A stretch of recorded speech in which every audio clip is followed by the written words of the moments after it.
हाँ बोलिए, क्या हुआ? कोई खास बात घर का फैन काम नहीं कर रहा है बेटा, जरा देख लो तो। है? कितनी बार ठीक करवाओगी उसे?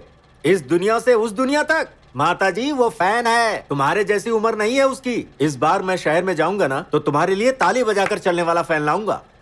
ये क्या बेवकूफी है? ताली बजाने से फैन चलेगा? तुम्हारा दिमाग खराब हो गया है क्या? अपनी बकवास बंद करो। मैं अपने भांजे के घर गया था, जहाँ वो ताली बजाकर फैन चालू करता है और ताली बजाकर लाइट ऑन करता है। मैं वही लाने की बात कर रहा हूँ, समझ गई? तो फिर जल्दी लाओ ना बेटा, बहुत गर्मी है ना। ये सब कौन लोग हैं?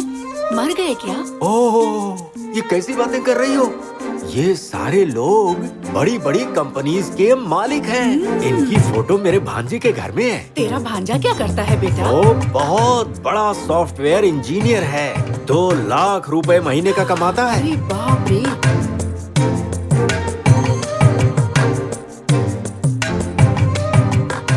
ऐसा है मेरा भांजा।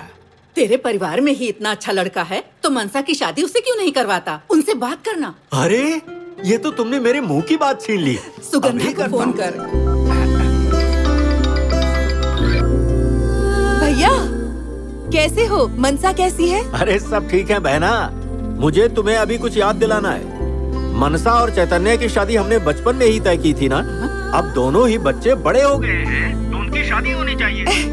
हाँ भैया, सही कह रहे हैं आप। ठीक है, फिर तुम्हारे फोन का इंतजार करूंगा। हाँ ठीक है ठीक है। अपना ख्याल रखना। ठीक है। सुनिए। क्या हुआ? तुम चिल्ला क्यों रही हो? मेरे भाई का फोन आया था। वो चैतन्या और मनसा की शादी की बात कर रहे थे। ये तो तय हो चुका था, फिर वही करते हैं। No Kishore, that's a problem. हाँ माँ। बेटा, तुम्हारे मामा तुम्हारी और मनसा की शादी की बात कर रहे थे। तुम क्या कहते हो? मैं क्या कहूँ, जो आप लोगों को ठीक लगे।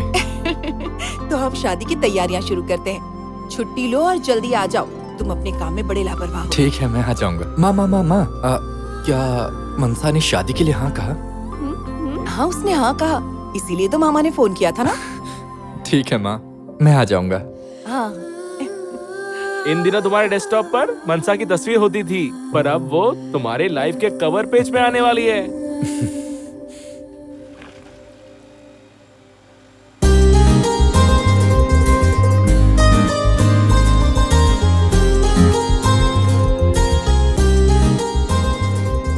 सरिता आंटी घर पर हैं? ओह बेटा, मनसा,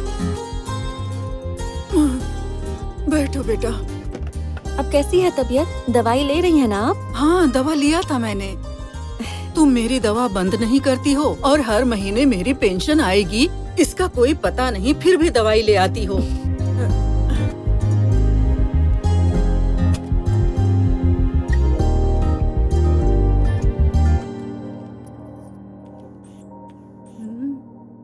आपका बीपी थोड़ा हाई है। रेणुका, हाँ टैबलेट्स लेकर आओ। ठीक है।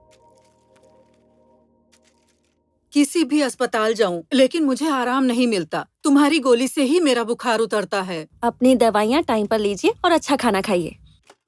मनसा बेटा, ये रखो। ये किस लिए? तुम्हारी माँ नहीं है, फिर भी तुम मेरा ख्याल अपनी माँ की तरह रखती हो। रखो इसे। नहीं आंटी, इस काम के लिए गवर्नमेंट मुझे सैलरी देती है। अपनी दवाइयाँ संभालिए। रेणुका, चलो। हाँ ठीक है। रेणुका, तुम इतने गुस्से में क्यों हो?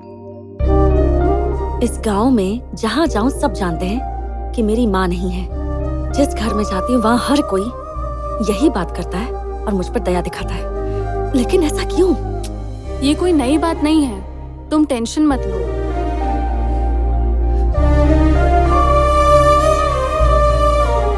अगर प्यार से कहा होता ना तो मुझे बुरा नहीं लगता, पर सब दया दिखाते हैं, इसलिए बुरा लगता है। अगर प्यार दिखाते ना तो मुझे माँ की कमी नहीं खलती, पर जब खोई हुई माँ की याद दिलाते हैं तो ना इनका प्यार चाहिए ना फिक्र।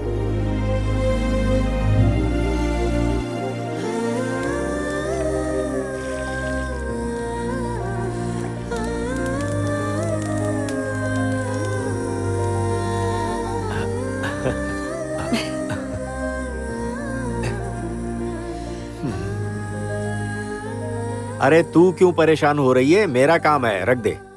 पापा करने दीजिए, कोई बड़ी बात नहीं है। अच्छा, आज आप मुझे इतने कॉल क्यों कर रहे थे? मैं तुझसे कुछ कहना चाहता हूँ बेटा। अरे ये क्या, आप तो बच्चे की तरह रो रहे हैं।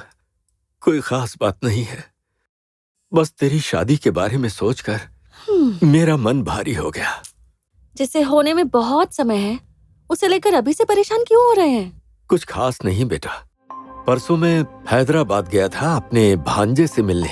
वहाँ वो सॉफ्टवेयर इंजीनियर है और बहुत जल्द अमेरिका भी जाने वाला है। मैंने उसकी माँ से बात की है, तुम्हारी शादी जल्द करवाना चाहता हूँ। आप इतनी जल्दी क्यों कर रहे हैं? मुझे अमेरिका नहीं जाना, पास में कोई रिश्ता देख लीजिए। मैं आपके पास रहना चाहती हूँ। क्या कह रही है? मैं अपनी बेटी की शादी किसी अरे गहरे से थोड़ी करूँगा, किसी शानदार नौकरी वाले से करूँगा। मेरी शादी करवाकर मुझे दूर भेजकर अपना बोझ हल्का करना चाहते हैं ना पापा? ये तू क्या बोल गई बेटा? तू मुझ पर बोझ है? मैं चाहता हूँ कि तू हमेशा सुखी रहे, मेरा स्वार्थ इतना ही है। और तू तो उसी घर में जा रही है जहाँ तुझे जाना है बेटी। तो फिर आपकी आंखों में आंसू क्यों हैं? मेरी आंखों में दुख के नहीं, खुशी के आंसू हैं। जब एक पिता अपनी बेटी को अच्छे घर में भेज रहा होता है तो उसके दिल की भावनाएं आंसू बनकर आंखों से छलक पड़ती है।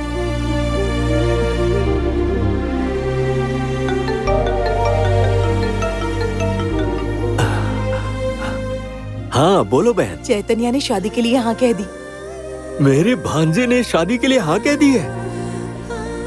मैं तो खुशी से पागल हो जाऊंगा। समझ में नहीं आ रहा है कि मैं शादी की तैयारी कैसे कर पाऊंगा। आप घबराइए मत भैया, आपने मेरी शादी तो करवा ही थी ना। मनसा की शादी भी अच्छे से करवाएंगे। सब अच्छा ही होगा भैया। हाँ सब अच्छा ही होगा। बापू, बापू, अरे बापू, तुम इतने परेशान क्यों लग रहे हो? अरे शादियां परेशानी नहीं होती बापू। मेरी बेटी मनसा और चैतन्य की शादी की बात मेरी बहन ने पक्की कर दी है। यही बात मैं आपको यहाँ बताने आया हूँ। तुमने मनसा से पूछा कि वो शादी के लिए तैयार है? वो इसका क्या जवाब देगी? युवा पीढ़ी बड़े लोगों के विचारों को कहाँ समझती है बापू। फिर तुम्हारा विचार क्या है? मेरा भांजा जो है आपके शिवाजी जैसा है, बड़ी कंपनी में सॉफ्टवेयर इंजीनियर है, महीने के 2 लाख रुपए कमाता है, हमारी सुगंधा का बेटा है। और आप तो उस परिवार को अच्छी तरह से जानते हो। शादी के बाद वो मेरी बेटी को अमेरिका ले जाने वाला है, वहाँ वो बहुत सुखी रहेगी। फिर बेटी की शादी होने के बाद तुम मेरी तरह अकेले रह जाओगे। मैं अकेला क्यों रहूंगा बापू? इज्जत और सम्मान की दौलत रहेगी। जब मैं गांव में चलूंगा तो सारे लोग कहेंगे, वो देखो सॉफ्टवेयर इंजीनियर का ससुर जा रहा है। मुझे कितनी खुशी होगी, कितना गर्व महसूस होगा मुझे। रो मत। रहने दो, मैं खुद ही साफ कर लूंगा। फिर तुम एक काम करो, शादी के बाद यहाँ करो। इंजीनियर दामाद का पिता और इंजीनियर दामाद का ससुर। हम इस घर का नाम सॉफ्टवेयर हाउस ऐसा बोर्ड लिखेंगे। तुम्हें कैसा लगा?